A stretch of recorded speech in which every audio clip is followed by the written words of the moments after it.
Hello বন্ধুরা, তোমরা সবাই কেমন আছো? আশা করি ভালোই আছো। তা আমার শরীরটা খুবই খারাপ।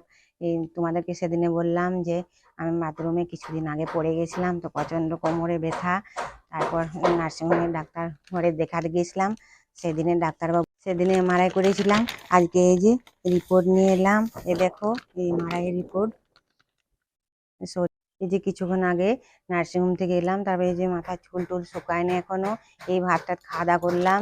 তো আমার খুব শরীর খারাপ। কোমরে প্রচন্ড ব্যথা। এমআরআই করতে 13,000 টাকা খরচ হলো, কিন্তু কি করবো, সে তো করতে হবে বলো। 1 ঘন্টার উপর এমআরআই করতে টাইম লাগলো। তারপর মনে শুয়ে শুয়ে এমআরআই করা হয়, আমি তো কিছু জানি না, এই প্রথম হলো। তো একভাবে মানে একদম নড়াচড়া না করে সমস্ত কিছু শাটা পলা সমস্ত কিছু খুলে দিয়ে একভাবে শুয়েছিলাম 1 ঘন্টার উপর। তারপর কানের মধ্যে যেন কি একটা মেশিন ঢুকিয়ে দিল। তারপর সে ঘর ঘর ঘর ঘর ঘাড় ঘাড় ঘাড় ঘাড় কেমন একটা আওয়াজ, কত রকম গান বাজছিল বন্ধুরা। তারপরে এত অস্বস্তি লাগছিল, মানে মনে হচ্ছিল যে কানে যেন বাজনা বাজছে। এমআরআই করলে এরকম হয় বলে আমি জানি না। তো কানের মধ্যে প্রচন্ড একটা আওয়াজ হচ্ছিল অনেকক্ষণ ধরে। তারপর এরকম সমস্যা হচ্ছে। আর কোমরে তো বন্ধু কি বলবো, প্রচন্ড ব্যথা। যাই হোক, এইভাবে চলছে দিন। তো ডাক্তারবাবু ওষুধ ইঞ্জেকশন সবকিছু দিল, ব্লাড টেস্ট করানো সবকিছু হলো।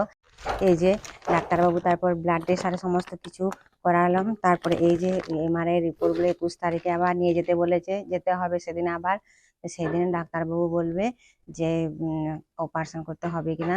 তো ডাক্তারবাবু বলেই দিয়েছে যে 99% অপারেশন লাগবে।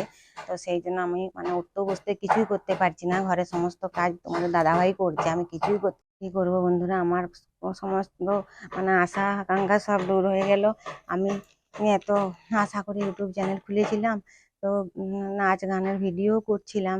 হয়তো নাচটা সেরকম ভালো পারি না, কিন্তু তবু চেষ্টা করছিলাম। তো এত ব্যথার জন্য আমি আর নাচ গানের ভিডিও করতে পারলাম না। তো এর জন্য সরি। আমি সেই জন্যে ফানি শর্ট ভিডিওগুলো তোমাদেরকে দিচ্ছি। তো তোমরা সবাই ঈশ্বরের কাছে প্রার্থনা করো আমি যেন তাড়াতাড়ি সুস্থ হয়ে যাই। তোমরা আমাকে সাপোর্ট করো, এভাবে পাশে থেকো, আমি যেন এগিয়ে যেতে পারি। শরীর আমার খুব মানে আমার মনে হচ্ছে শুধু কান্নাকাটা করি, কিচ্ছু ভালো লাগছে না বন্ধুরা। তোমরা আমাকে সাপোর্ট করো এভাবেই, যেন আমি সবার মতো এগিয়ে যেতে পারি।